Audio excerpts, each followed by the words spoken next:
Welcome to Sinful's Horror Stories. If you're new to the channel, please be sure and subscribe now for future content. I hope everyone's staying as safe as they can all over the world with this epidemic that we're currently dealing with. Be safe, wash your hands, stay home, listen to some scary stories. Story number 1. Reading some of the stories on here reminded me of something that happened during my holiday this past Christmas. I went on a family holiday with my dad, my mom, and my brother to Tasmania, which is kind of like a big island to the south of Australia.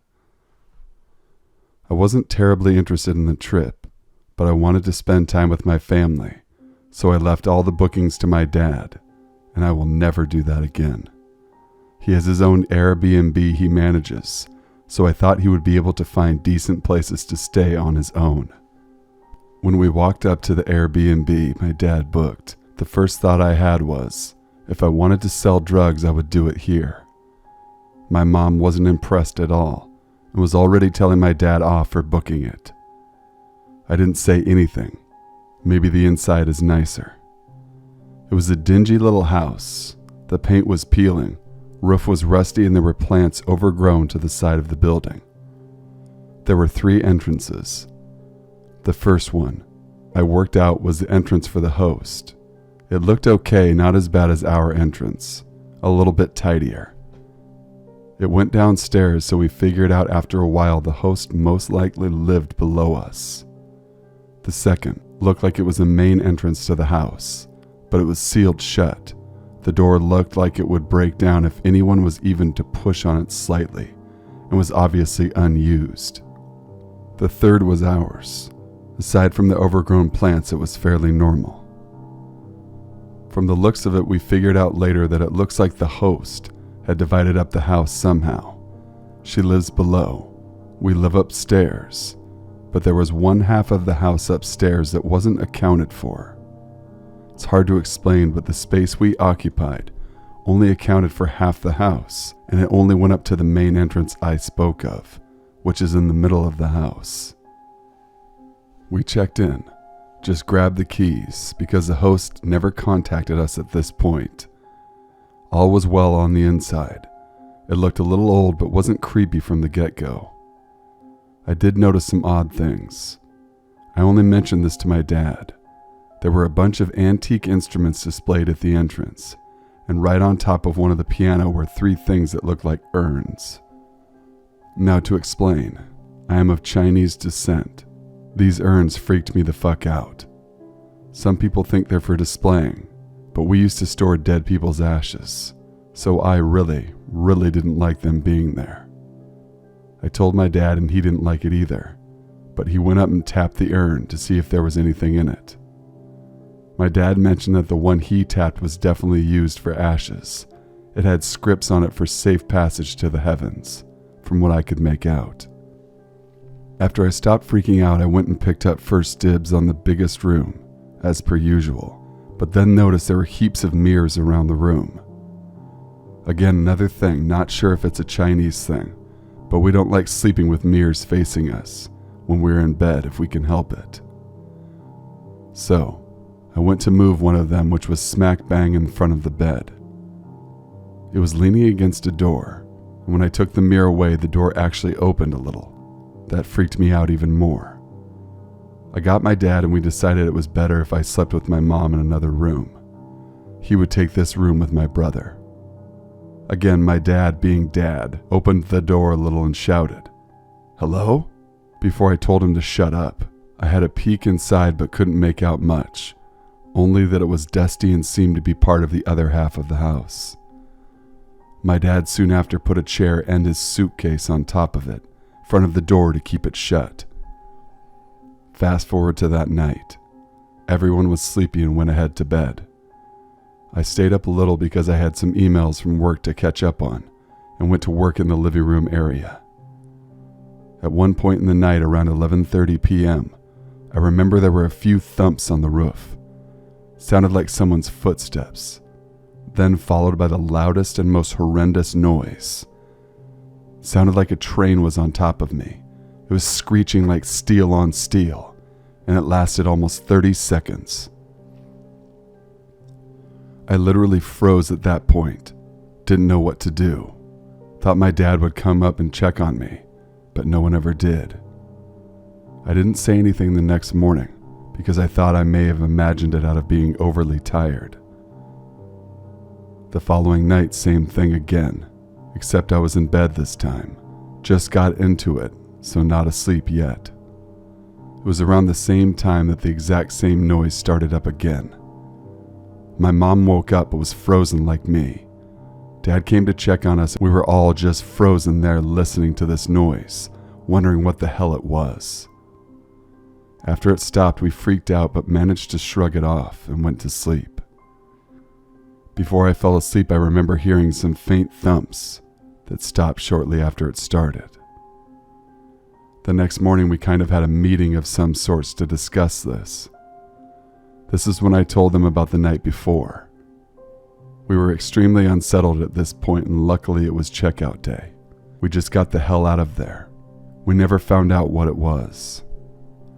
The creepiest thing was, after we packed up and were well on our way from the place, Dad was driving, but he still looked completely disturbed. I asked him if he was okay. He said, I am now, but I did not have a good night's sleep last night. I pressed on and asked him if it was the noise. He said nope, that didn't bother him much compared to another thing he experienced. What bothered him most was when we left our tour on the second day. He still had his suitcase on top of the chair blocking the door in his room. He just showered, so he also left the towel on the chair to hang. He said when we came back, he noticed the door was slightly ajar. The chair had moved slightly and the towel was on the floor, as if someone tried to push it from the other side, but unsuccessfully after they noticed there was a lot of stuff on the other end. I forced him to ask the host about the noise in the door. She replied that the door was the door to her art room and that the noise was just a possum on the roof. I don't believe her. The noise was not something an animal or even a human can make.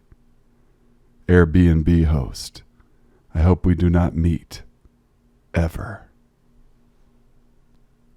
Story number 2. This one is from a couple of years ago, and it's a short one. It was almost Christmas, and I was doing last-minute shopping at the Tuesday morning by my house. I should also note it was late in the evening. The sun was setting. As I was walking back to my car, this older man was standing next to his van, which was parked next to my car.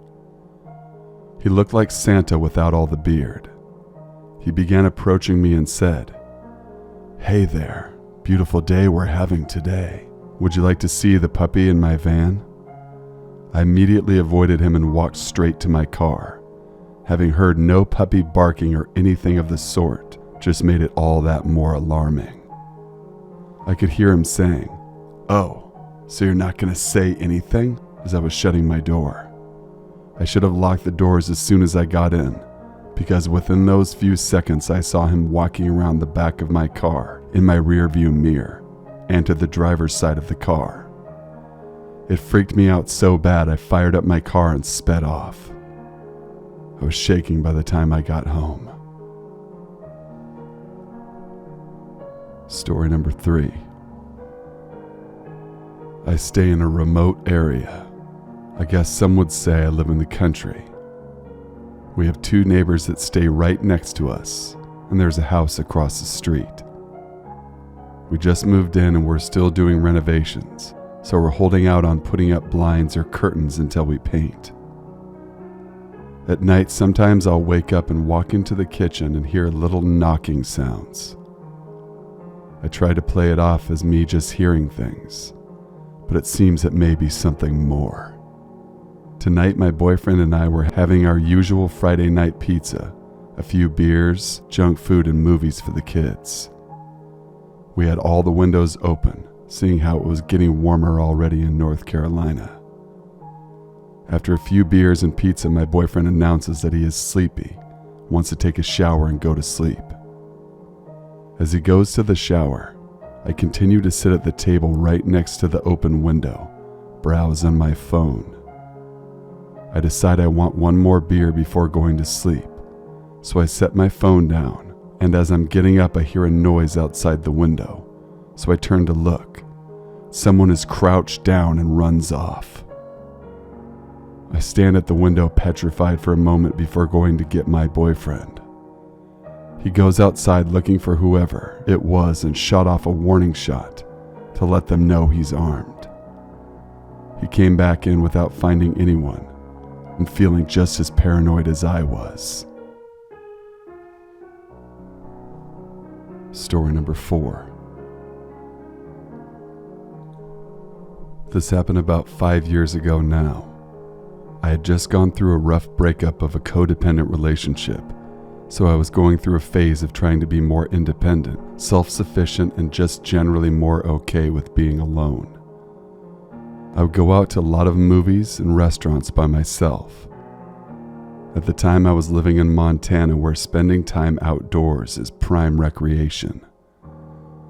Camping solo seemed like it would be a good exercise in truly being self-reliant, so I packed a little tent and went to Jerry Johnson Hot Springs. Jerry Johnson is a natural hot springs with a few small, mostly natural pools in the mountains on the border of Montana and Idaho. I'm trying to keep this as brief as possible, so I won't go on explaining the place. What I will say is that it's truly in the middle of nowhere. From the interstate, it's about a 1/3 mile hike across a bridge and into the woods. From the interstate, it's about a 45-minute drive in either direction before you reach any kind of civilization in the form of a gas station. There isn't a motel or anything attached to the hot springs like there are with some.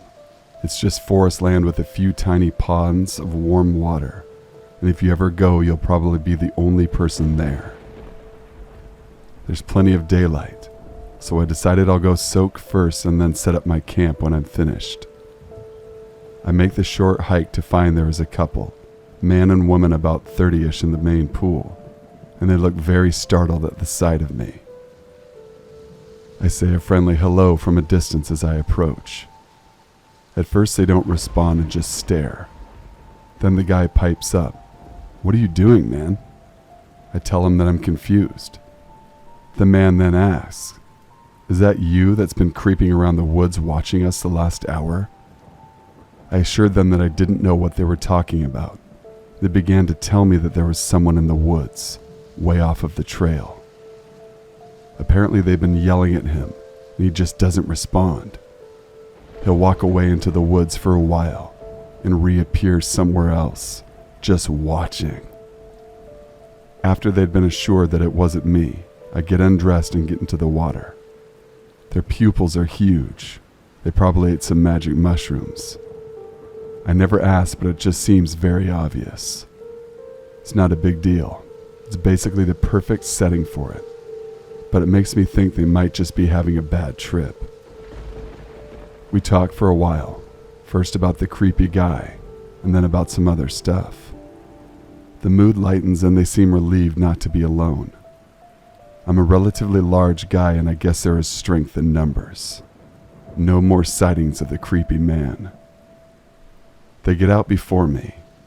I'm in the pool by myself for about 10 minutes before I hear shouting in the woods. I decided to cut my soak short just in case someone was in trouble. I get out, dry off quickly, get dressed, still mostly wet when I hear another shout.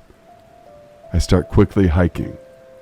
I eventually come across a couple shouting off into the woods, saying things like, "We have a gun," which they didn't. I ask what's going on and they say the guy was just ominously standing in the path, looking at them way off in the distance. When they started to shout at him, he left the path and again retreated into the woods. Now he was out of sight. Through all of this, they never got a good look at him. We walk back to our cars. We decide that we'll camp near each other. There's an official campground, but you have to pay. The guy tells me he knows another spot that's relatively flat that would work. I agree and follow them. It's not very far.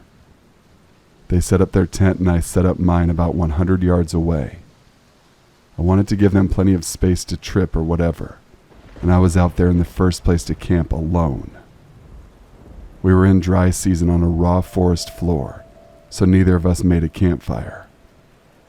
I got all set up and just sat around reading a book and enjoying nature.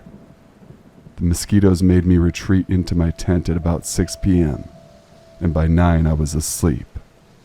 At about midnight I was awoken by the sound of screaming. I grabbed my flashlight and .22 pistol, put on my shoes but didn't tie them, and started running towards the other tent. When I arrived, the two were standing outside of the tent with their own flashlights, completely losing it. They said that the guy had been there, and that we all needed to get the hell out of there now. They showed me a slice in the wall of their tent that he had made with a knife. They haphazardly packed their stuff in a hurry. We walked back to the cars. I only then realized that I hadn't grabbed any of my stuff. I asked if they would go back with me to get it, and they basically said, "Sorry, dude, you're on your own." They got in their car and left. I thought about it for a minute. I could come back the next day and get my stuff, but it was over an hour drive in each direction, and I was there now. I did have a gun, but if I shot someone in the woods, even in self-defense, that would be the beginning of another nightmare that could last the rest of my life. I decided I would go back for my stuff. I killed my flashlight and basically went stealth ninja mode back into the trees surrounding the clearing where my tent was. My thought was that if I was really quiet, then I could hear him, but he couldn't hear me.